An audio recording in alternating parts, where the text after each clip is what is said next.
morning. Kent will have our singing. Lucas or Eddie will have our reading. Lance will have a prayer. Scott will speak to us this morning. Travis will be in charge of the Lord's Supper, assisted by Jeannie. And later we'll have our closing prayer. We'll also have announcements for the end. If you want to stand for opening prayer, remain safe for the first time.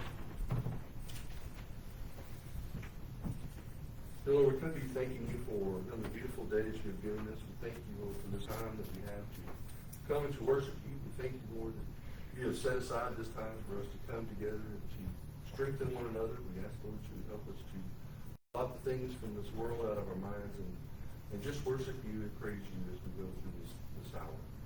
We ask, Lord, to be with those who are in the hospital, those who are homesick, return them a portion of their health and they come back and be with us once again. So I pray in Christ's name. Amen.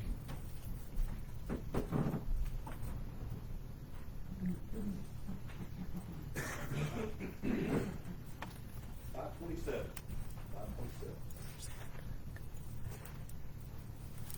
527.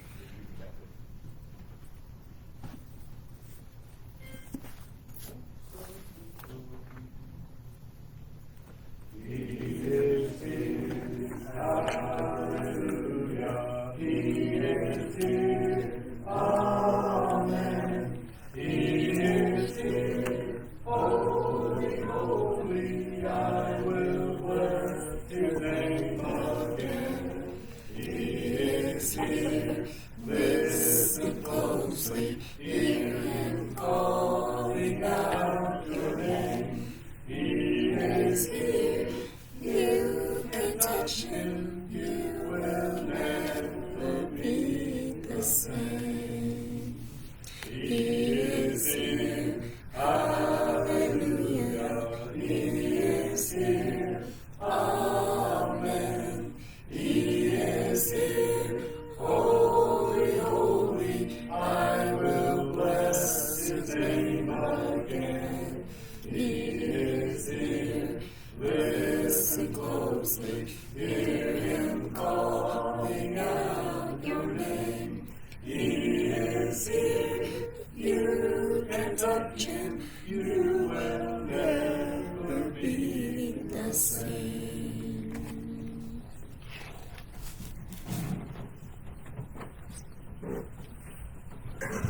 528, same over. 528.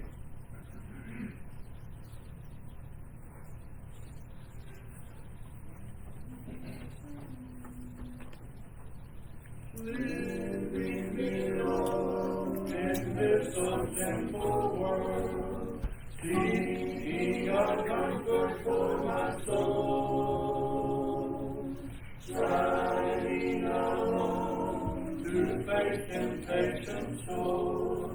Where could I go but to the Lord? Where could I go? Oh, where could I go? Seeking a refuge for my soul. Seeking a friend to save me in the end. Where could I go but to the Lord? Neighbors are kind, I love them everyone. We get along in sweet accord. But when my soul needs manna from above, where could I go but to the Lord? Where could I go? Oh, where could I go? Seeking a refuge for my soul, needing a friend to save me in the end. Where could I go but to the Lord? Life here is grand, and my love so dear. Comfort I get from God's own word. Yet when I face the killing and of death, where could I go but but to the Lord. Where could I go? Oh, where could I go? Seeking a refuge for my soul. Needing a friend to save me in the end. Where could I go but to the Lord? 629. 629.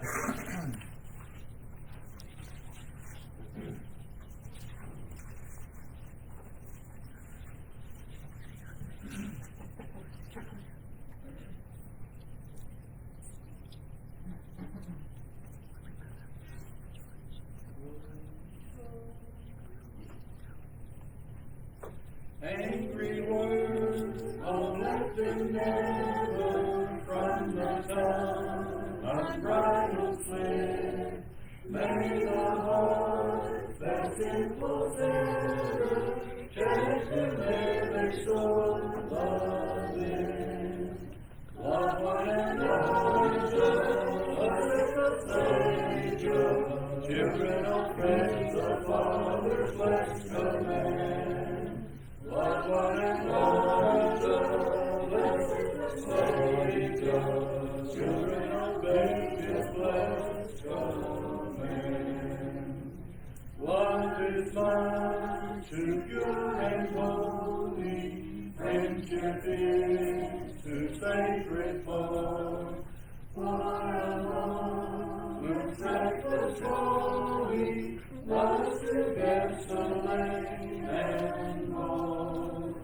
Love one another, blessed the Savior, in the Father's last command. Love one another, blessed the Savior, children obey His blessed command. Angry words are lightly spoken, dangerous thoughts are rashly stirred. Brightest wings of life are broken by a single angry word.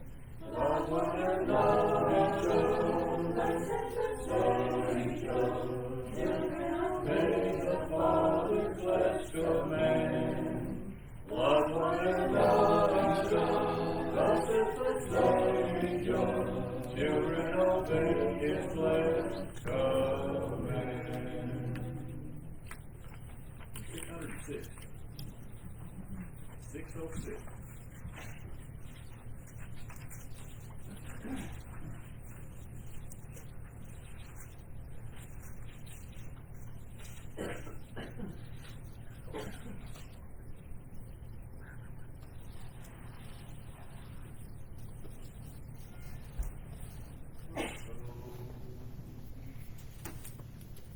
If your burden heavy, as you bear it all alone, does the road you travel harbor danger yet unknown?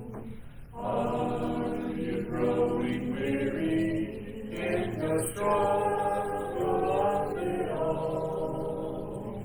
Jesus will help you when on His name you call. He is always there, faithful and true, walking by our side. In His love abide all the day through. When you get discouraged, just remember what to do. Reach out to Jesus, He's reaching out to you. It's a life you're living, filled with sorrow and despair. Does the future press you with its worry and its care? Are you tired and friendless? lost your way. Jesus will help you. Just come to Him today.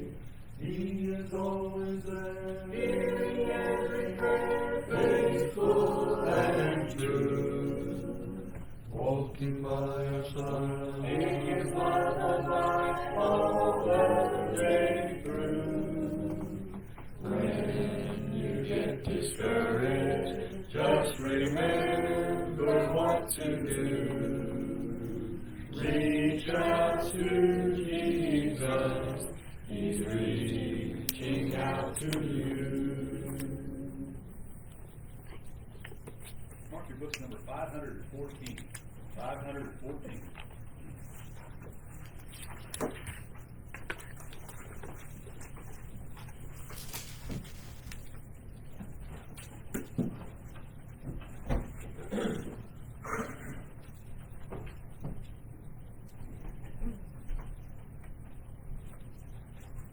The reading this morning will come from 2 Timothy, chapter 4, verse 1 through 5. 2 Timothy, chapter 4, verse 1 through 5. I charge you therefore before God and the Lord Jesus Christ, who will judge the living and the dead at His appearing and His kingdom. Preach the word, be ready in season and out of season. Convince, rebuke, exhort with all longsuffering and teaching. For the time will come when they will not endure sound doctrine, but according to their own desires. Because they have itching ears, they will heap up for themselves teachers. And they will turn their ears away from the truth and be turned aside to fables. But you be watchful in all things, and endure affliction. Do the work of an evangelist. Fulfill your ministry.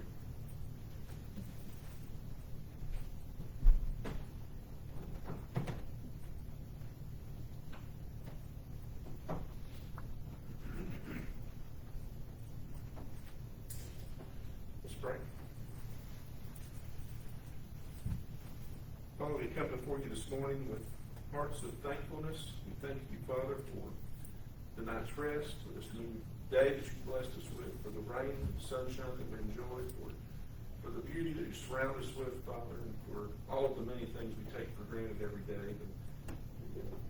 Just the different seasons that we get to enjoy in this part of the country. And Father, for the abundance of everything you bless us with, for the many comforts and conveniences, for our health, for our family units that you put us in. Father, there are countless things that we can thank you for, and we know that you are the giver of all things, and everything we have comes from your hand, and we thank you. Most of all, Father, we thank you for your Son, Jesus. We thank you for the hope that we have in him. We thank you, Father, for allowing him to take our sin from us, allowing him to give us his righteousness, to give us that hope. And Father, I pray that every day that we wake up and we remember the sacrifice that was made for us that gives us the hope of eternal life with you. Father, we thank you for this opportunity we have to be here in this church building this morning to worship you and to spend time with other Christians and family. Father, we ask you to be with those who are not here this morning. We have those who are visiting other churches. We have those who are traveling. We have those who are homebound. And Father, we ask that you be with all of these people, that you would bless them, and that you would comfort them, Father. And we especially want to bring before you this morning Steve Bone. We pray, Father, you would bless him and give him a portion of his health back so that he can come back and meet with us again, as we know he really wants to do. Father, we ask that you would be with all of us each and every day of our lives. Help us to always have our eyes open to the opportunities that you give us to help someone along the way. Father, we thank you for our military men and women who are out and protecting us and protecting our freedoms. We ask you to bless them and keep them safe. Bless their families as well. We ask that you be with the leaders of this country. And Father, we pray that they look to you for guidance in the decisions that they make leading this country. Father, we ask that you would help us each and every day to put you first. We're sorry, Father, for those things that we do that we know that we shouldn't. We're sorry, Father, for those things we don't do that we know that we should. And we beg your forgiveness of these things. And we ask that one day you would save us. In Christ's name we pray. Amen. Amen.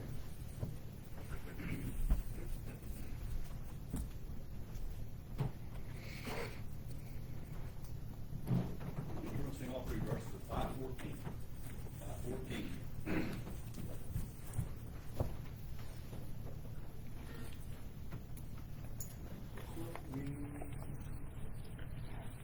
There's a river somewhere that's called Jordan, and they say that it's deep and it's wide, and they say that the king and the beggar on that shore stand side by side at the crossing of the Jordan. Why should I be afraid? There'll be someone there who loves me to guide me. Cross the river to endless joy above. Though the river is dark and stormy, it will pass like a stream in the night. And my soul will awake in the morning, in the regions of endless delight, at the crossing of the Jordan. Why should I be afraid? There'll be someone there who loves me to guide me. Cross the river to endless joys above. There's a city awaiting the faithful, and they say that its streets grow. So I'm ready to cross over Jordan, and the weary will never grow. At the crossing of the Jordan, why should I be afraid? There'll be someone there who loves me to guide me. Cross the river to endless joy above. Thank you, brother. You get through that. Him take us on to 890. 890.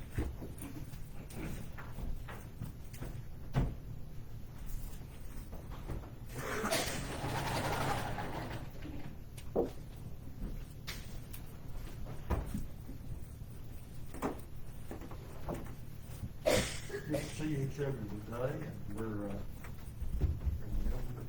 studying today from September 4. In fact, I got this slide recently from one of the preaching brethren in India that I know. He sent it to me on a Facebook Messenger text that he sent to me. And I thought it was good, and it's something that we haven't really studied recently, I don't think. Although we have looked at doctrine, we haven't looked at doctrine as a subject within itself. And so today we want to talk a little bit about sound doctrine. The two verses that are at the top here, Proverbs 26 and 7, 1 Timothy 4:16, we're going to look at those first. Then we're going to question what is doctrine, what is sound doctrine. And then we're going to look at a few passages that teach us what constitutes doctrine. And then finally we'll make an application with these passages that we see in this slide today. The passage in Proverbs 26:7 says, "The proverb in the mouth of a fool is as useless as a paralyzed leg." That's the NLT version. The today's Living Version says, "Like a lame man's legs that hang limp, so is a proverb in a fool's mouth." Of course, this proverb highlights the ineffectiveness of using wisdom or insightful sayings when they are spoken by someone who's foolish.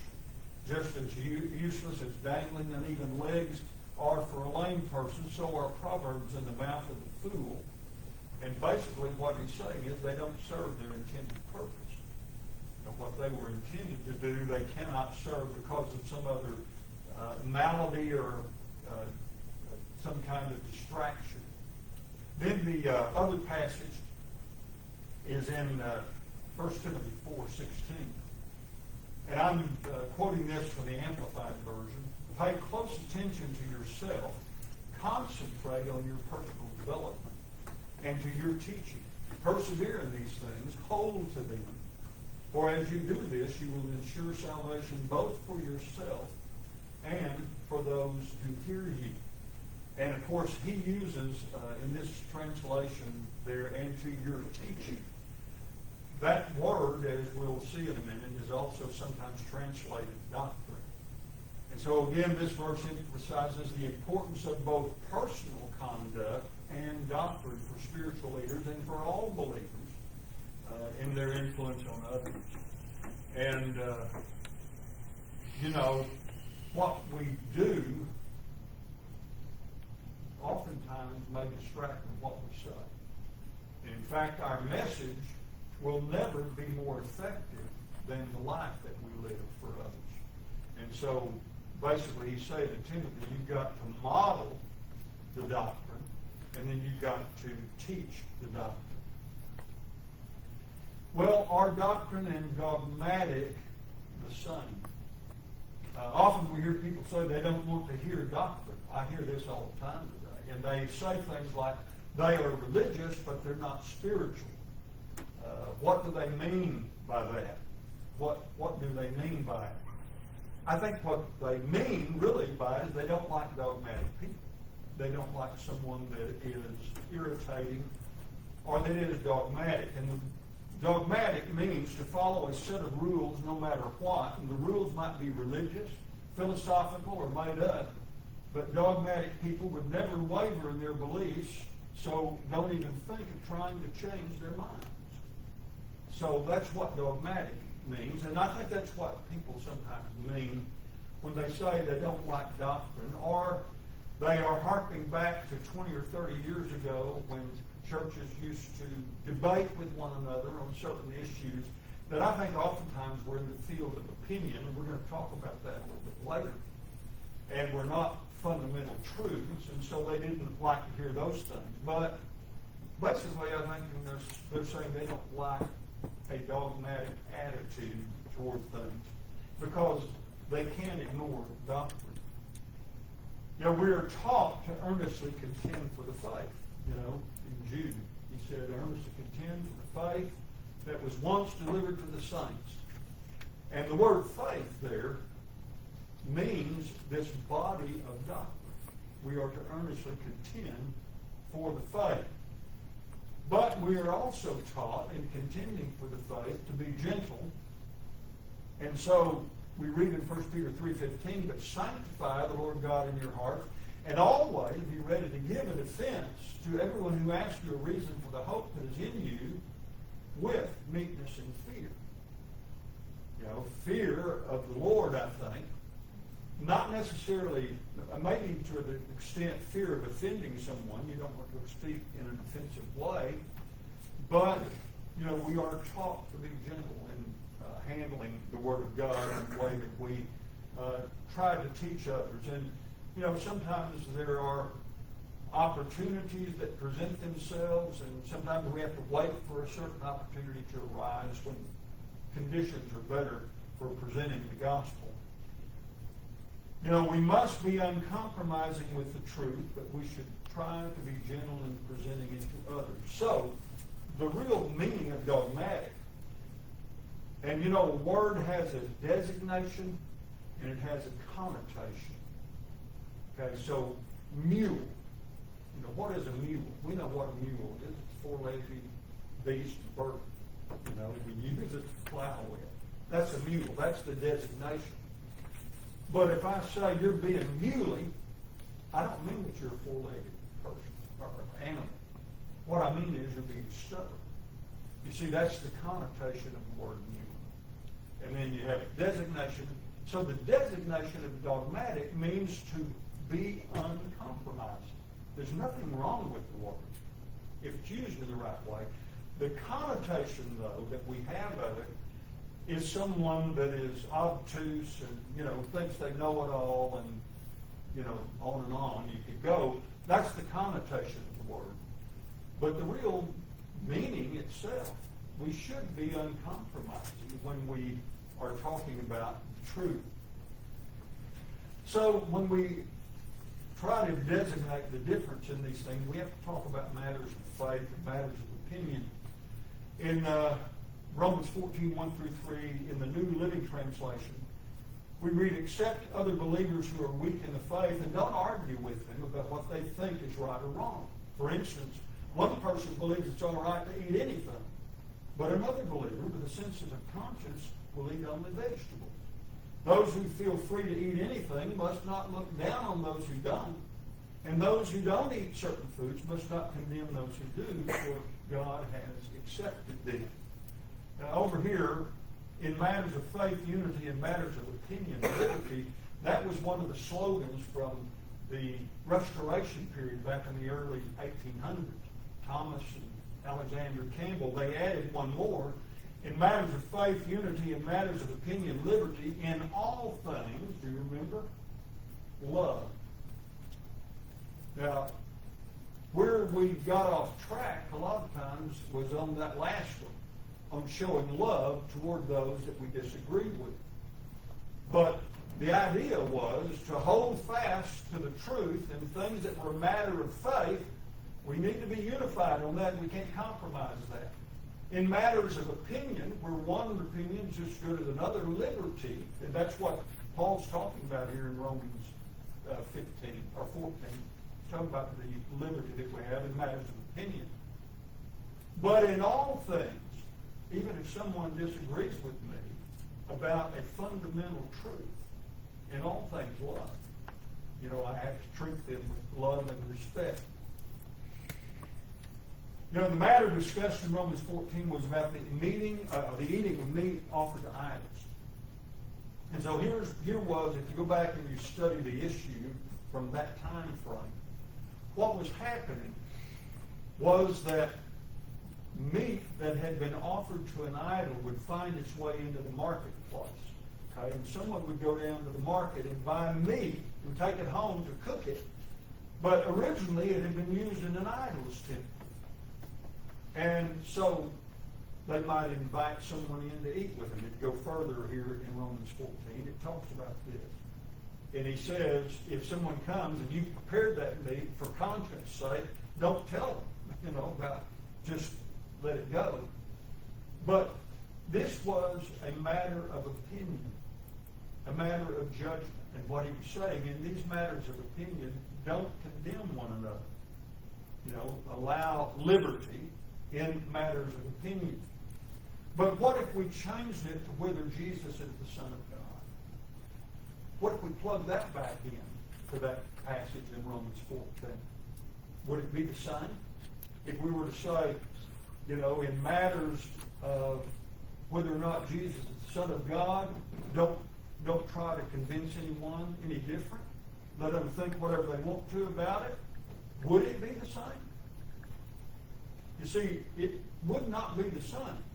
And we have to recognize the difference between matters of faith and matters of opinion. And if we could all agree on what's a matter of faith and what's a matter of opinion, life would be lovely. But the fact is, some of us have ideas and we say, well, this is a matter of faith and another is a matter of opinion. Of course, a matter of faith has to be something that is a direct command or some direct example out of the Scripture. I've had a little cartoon of mine. It used to be on this door in here. I think it might still be in there. About a business meeting at the church. All the tables are turned over, the chairs are turned over, people got bumps on their head and scratches. And one of them says, well, it's decided. we'll put red carpet in. You know, that's all.